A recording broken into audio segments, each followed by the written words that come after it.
Dr. A back in the garden. I've been just kind of driving around the neighborhood here in beautiful Athens, Georgia, and come across gardens and have to stop. This is my friend Carrie's house, and I want to show you these beautiful little bulbs. This is known as Brodiaea, and its cultivar is probably Queen Fabiola.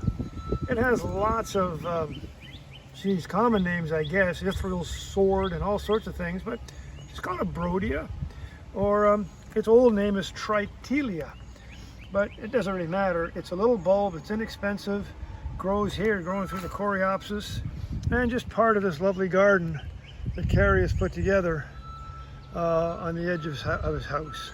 So just kind of a cool plant. Find yourself some Brodiaea, Queen Fabiola. Great cut flower as well. Let's go gardening, let's have fun.